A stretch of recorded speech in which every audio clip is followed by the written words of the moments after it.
The war had ravaged Europe for years, leaving entire nations in shambles.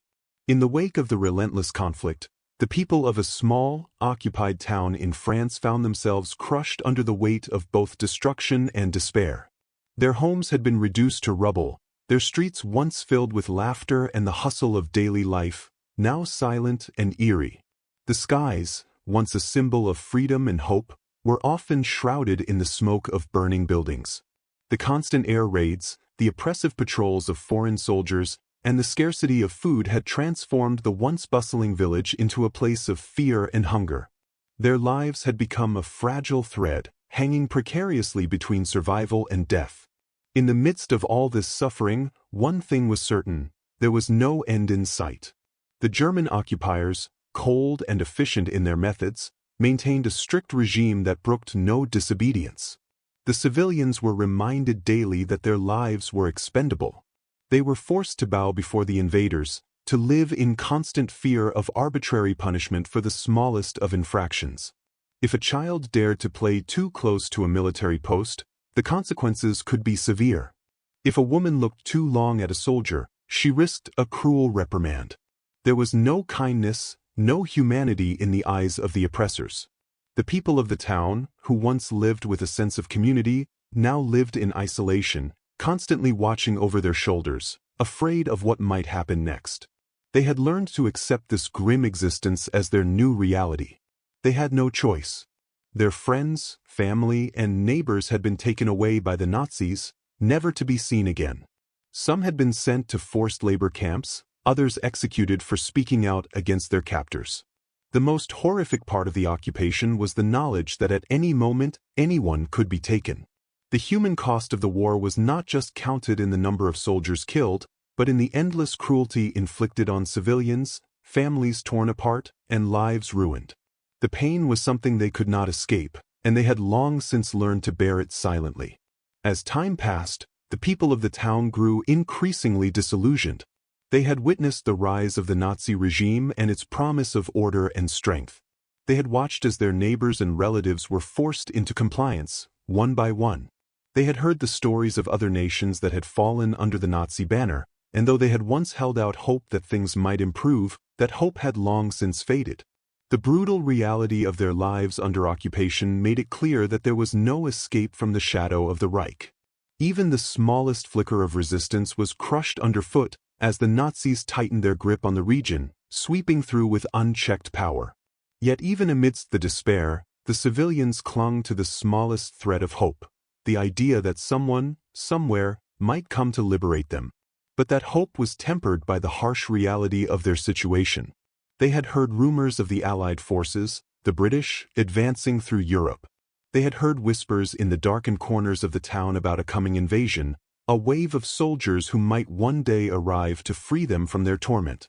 But such rumors were often met with disbelief. After all, the war had dragged on for so long, and the occupiers had proven themselves to be unshakable. In their hearts, the civilians were prepared for nothing more than the continuation of their suffering. Then, in the distance, the first signs of liberation began to appear. It was faint at first, strange sounds in the night, distant explosions, the low hum of machinery moving through the earth. The townspeople, ever wary, were hesitant to believe in the possibility that their salvation was at hand. Was it a false hope? Would this new threat be just another enemy to endure? Their lives had been lived in such a way that they had learned to keep their expectations low, for fear of disappointment. They knew all too well the pain of false hope, the heartache of dreaming of a better life only to have it ripped away. But as the days wore on, the sounds grew louder, and the signs of change grew undeniable. The invaders were no longer a distant force, they were approaching. The civilians could hear the rumbling of tanks and trucks, the rhythm of marching feet. At first, there was excitement mixed with fear, excitement at the prospect of the German occupation finally coming to an end, and fear of what might happen next. Would the Allies treat them with kindness, or would they, too, be another group of conquerors, ready to impose their will on the already broken populace? The first British soldiers to enter the town did not come in with the triumphant roar of victory one might have expected.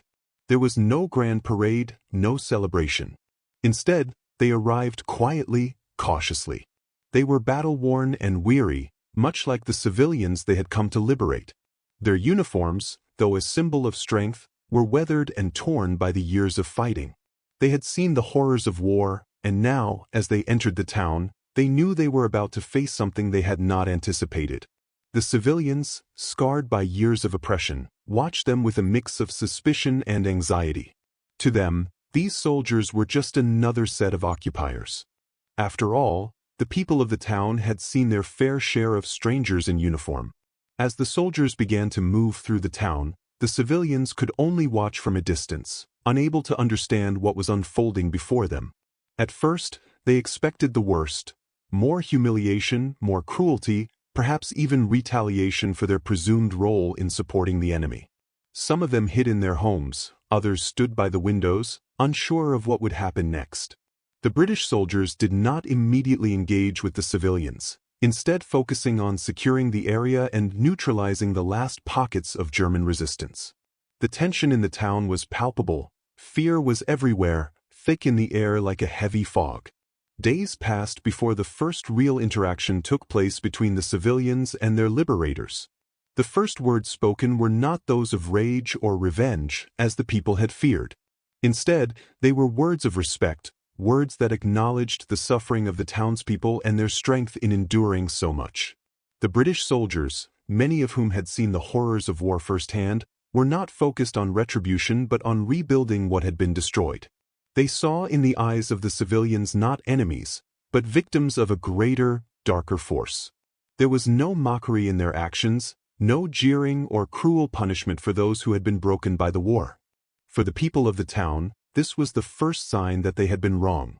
The soldiers were not here to harm them. They were here to help, to heal the wounds that had been inflicted.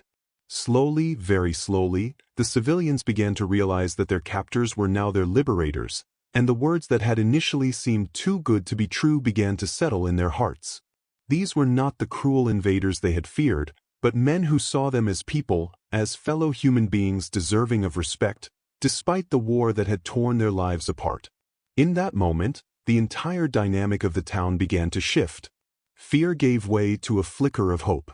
The town had been broken, but for the first time in years, the people could begin to imagine a future. It wasn't one that would come easily or quickly, but the possibility of a life without constant terror was no longer a distant dream. And as the days wore on, the civilians began to see their liberators not as foreign soldiers, but as allies in a shared struggle for survival and dignity. What had started as a moment of fear and suspicion had blossomed into something far more powerful, an acknowledgement that, despite the darkness that had consumed their lives, there was still light to be found in the world. As the first British soldiers entered the small town, the atmosphere was thick with uncertainty.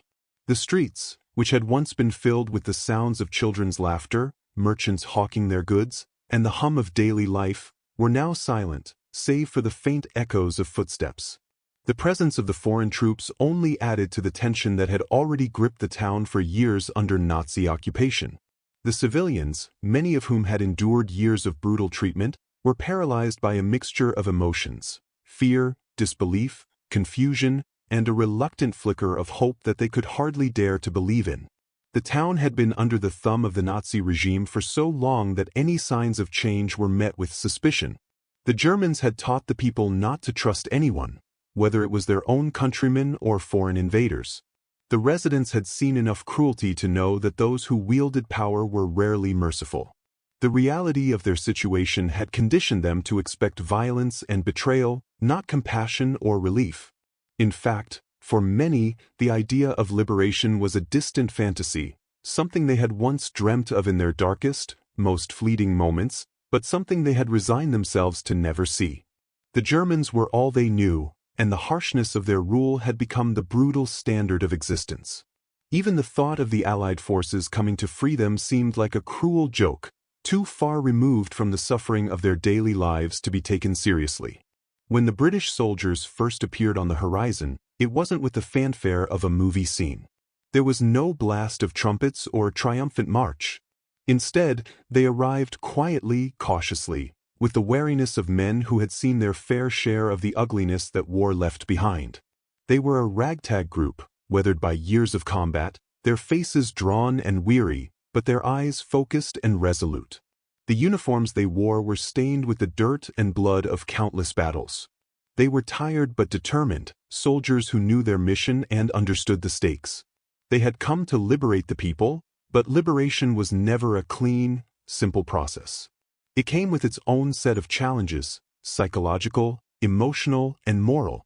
For the civilians, however, the arrival of the British soldiers was not a moment of joy or relief. It was instead a moment of heightened fear. The scars of the war ran deep, and the people had long since learned to expect the worst from anyone in uniform. The civilians had been conditioned to see soldiers, whether Nazi or Allied, as bearers of pain, suffering, and death. To them, soldiers were agents of control, individuals who imposed their will without mercy. They had witnessed the brutality of their German oppressors firsthand, and they expected the same from anyone who came after. They were ready for more violence, more punishment for crimes they had not committed, more humiliation and hardship. The British soldiers, though they were hailed as liberators, appeared to be just another form of authority, another group of men who might take what little was left of their dignity. As the British forces moved through the town, the civilians remained hidden, their eyes peeking cautiously from behind curtains or doorways. Some of them were afraid to even venture outside, unsure of how to interact with the strangers who had suddenly appeared in their lives. Those who did step into the streets did so with great trepidation, careful not to draw attention to themselves, unsure whether they were witnessing the beginning of their liberation or their final undoing. Each step the British soldiers took seemed to amplify the collective anxiety of the town. Every movement, every glance, was met with scrutiny. Were these soldiers their salvation, or were they another form of occupation? In the first days following the arrival of the British, the soldiers focused primarily on securing the town.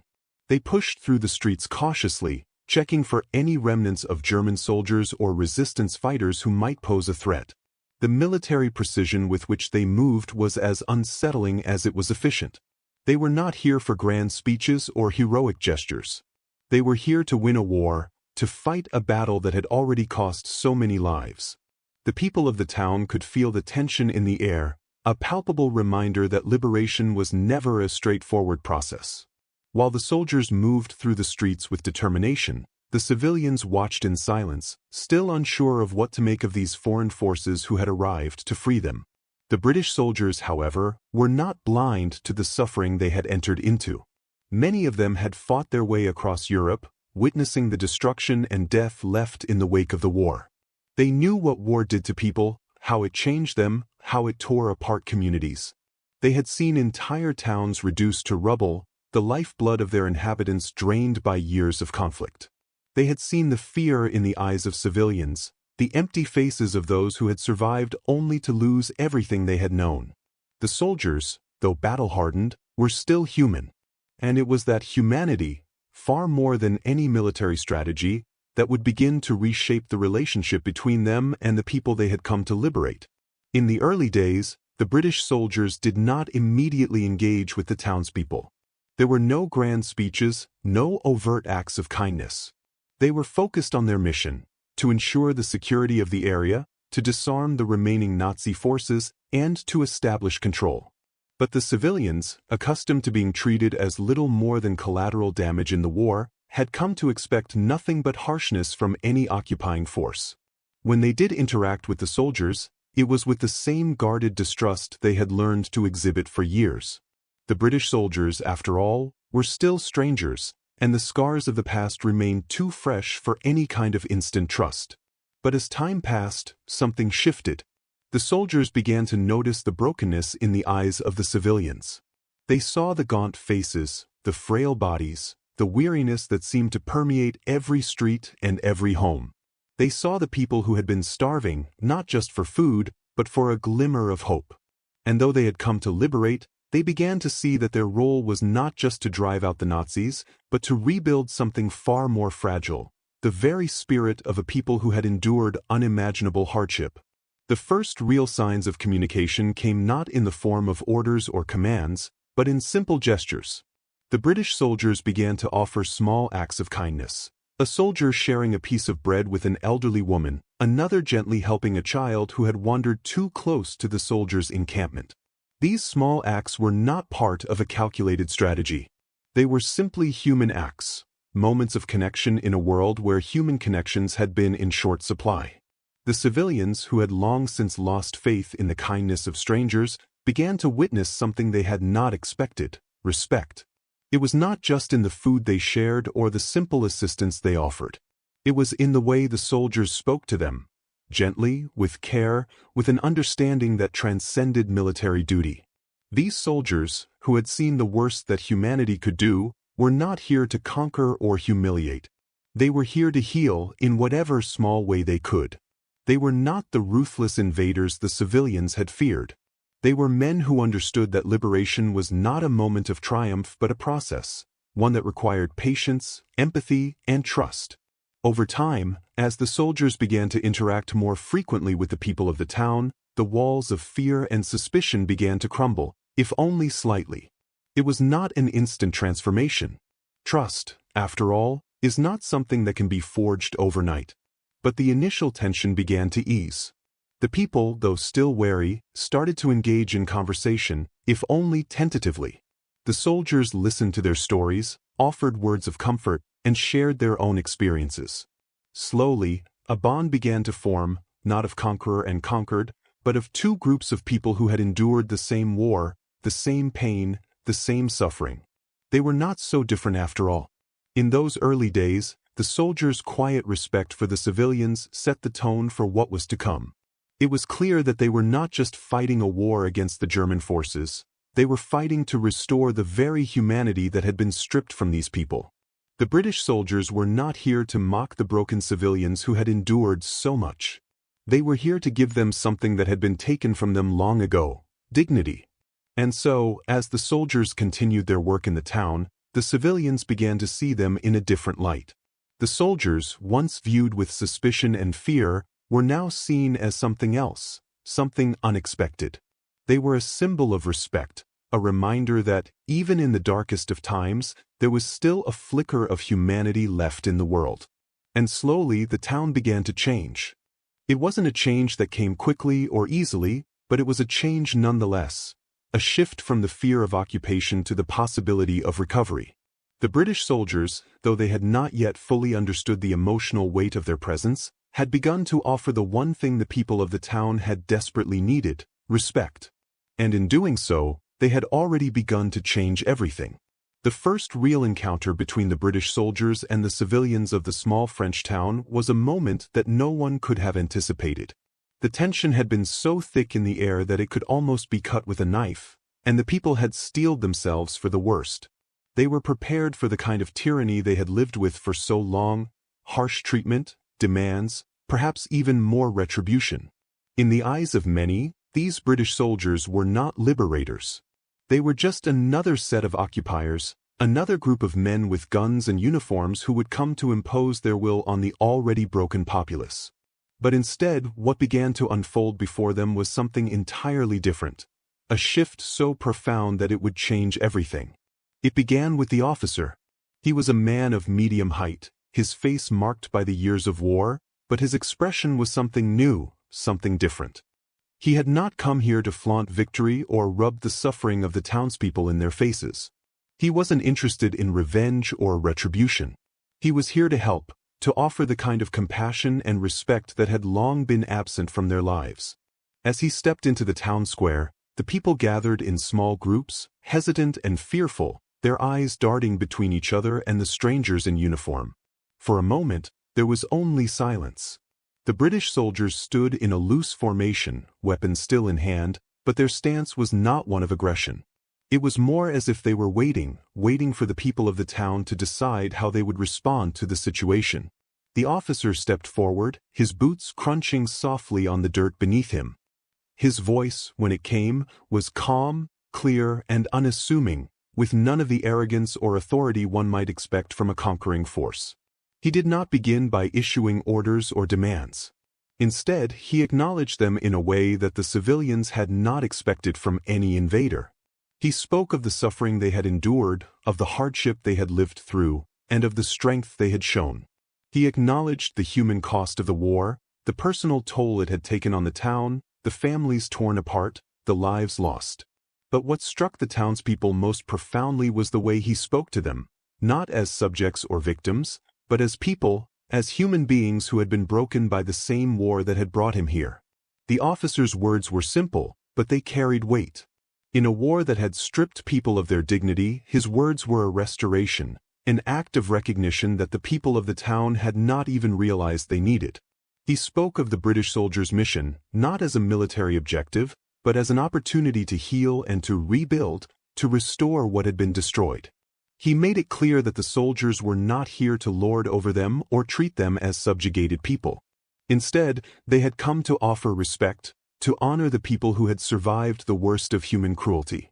They had come not as enemies, but as allies, to rebuild not just the town, but the very spirit of its people. The officer's speech, though not grand in its rhetoric, was powerful in its sincerity.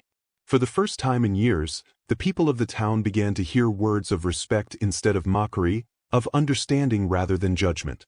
For a long moment, the civilians stood in stunned silence. Many of them had been expecting to hear accusations, perhaps threats or orders to work for the British forces. They had expected, at best, a kind of cold acknowledgement of their suffering, and at worst, continued control and oppression. Instead, they heard words that acknowledged their pain and gave them something they had been denied for so long: dignity. The officer's words were not mere pleasantries. They were a recognition of the strength of the townspeople, a recognition of the humanity that had been crushed under the weight of war and occupation. In that moment, something profound shifted. The civilians who had long been taught to distrust and fear soldiers in uniform were confronted with an unexpected reality. These soldiers were not here to destroy them, they were here to help them rebuild. As the officer finished speaking, there was a long pause. The civilians were still unsure how to react. Could it really be true? Could this be the change they had longed for but never believed would come? But then something happened, something small but significant. A woman, her face lined with the marks of grief and hardship, stepped forward from the crowd. She was shaking, uncertain, but her steps were firm. She approached the officer cautiously, her eyes searching his face for some sign of insincerity. She said nothing, but the look in her eyes, one of deep, sorrowful questioning, spoke volumes. The officer, in turn, did not retreat or look away. He met her gaze with quiet resolve. His expression softened, and he nodded, acknowledging the weight of her unspoken words. It was a moment of silent understanding, but in that brief exchange, the woman saw something in the officer's eyes, something she had not seen in years: sincerity. Her reaction was not one of immediate trust, but it was the first crack in the wall of fear and suspicion that had surrounded the civilians for so long. It was the beginning of something new, something that would, over time, spread throughout the town. The officer's words, though initially met with disbelief, began to take root in the hearts of the townspeople. They had been told for years that they were insignificant, that their lives were nothing more than pawns in a greater game. But now, here was someone, a foreign soldier, no less, who was telling them that they mattered, that their suffering had not been in vain, and that their humanity was not forgotten. In the days that followed, the effect of the officer's speech continued to ripple through the town. The civilians began to engage with the British soldiers in ways they never thought possible. Initially, it was still tentative, awkward even, but it was a shift nonetheless. The soldiers, for their part, were patient.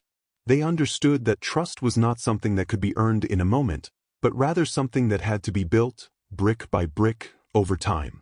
They did not push for immediate cooperation or insist on making their presence known.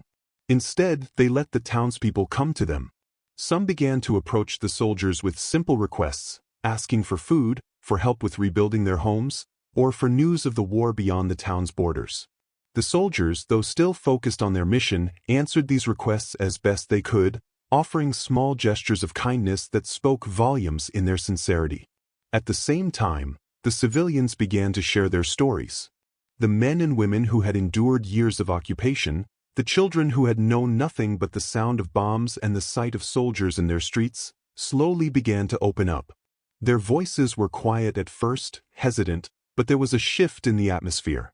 The soldiers were no longer just soldiers. They were human beings, people who had seen the same horrors and who, in some strange way, understood their pain.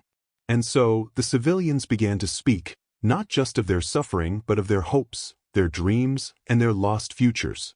The soldiers listened, offering nods of sympathy and words of encouragement. There was no judgment, no dismissal of their pain. Just the quiet, respectful presence of men who understood. As the days turned into weeks, the town began to change. It was not an immediate transformation. Rebuilding a community that had been so thoroughly broken would take time, but the first steps had been taken. What began with words of respect had evolved into something more. A bond, fragile but real, between the British soldiers and the people they had come to liberate.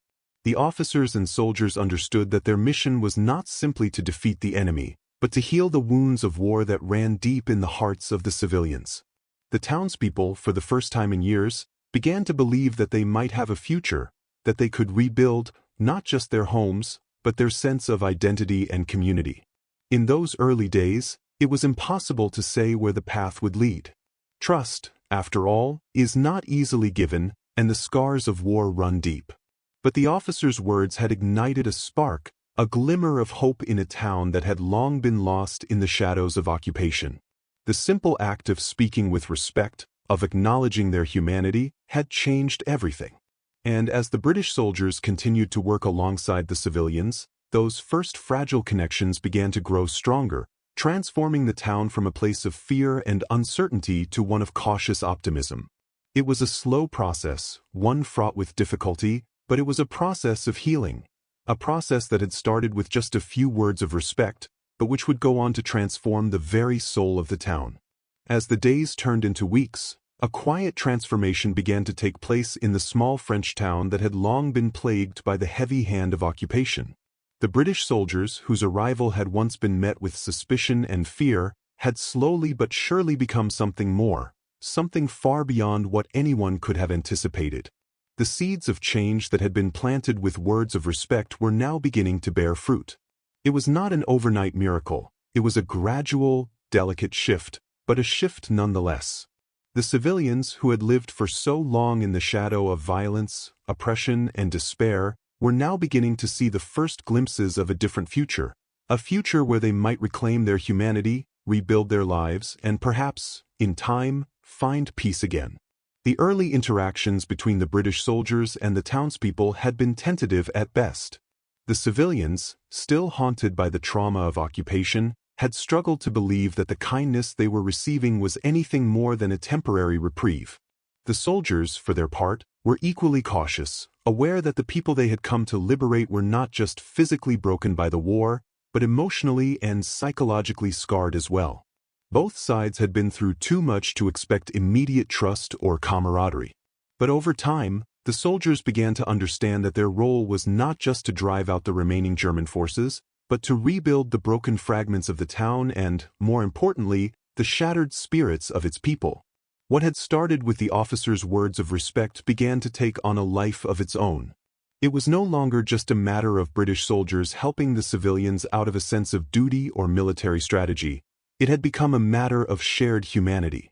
In the space between the soldiers and the people, there had formed a bond, a fragile but real connection.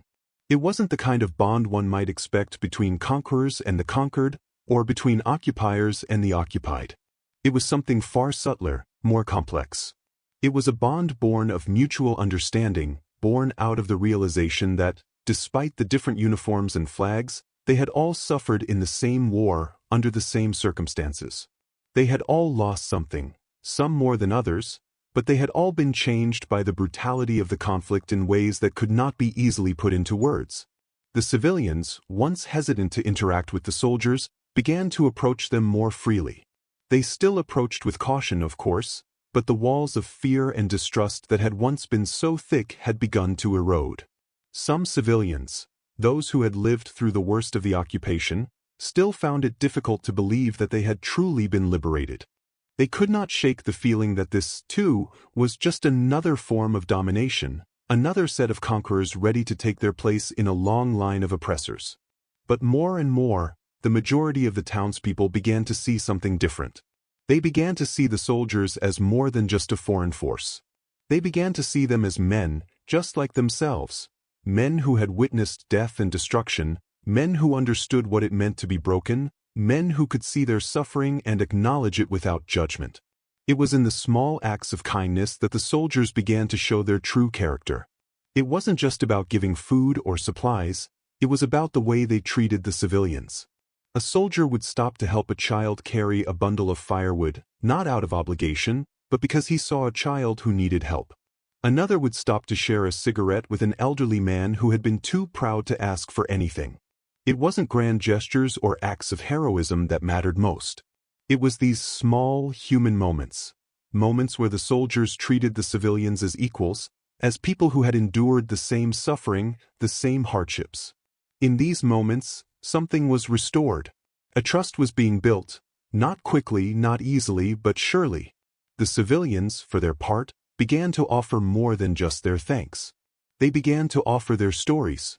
The soldiers, who had been so focused on their mission to secure the town and eliminate any remaining German resistance, began to understand that their task was not just about military strategy.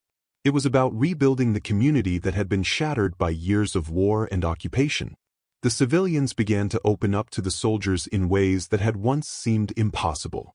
They shared their stories of loss, of loved ones taken away by the Nazis, of homes destroyed, of children lost.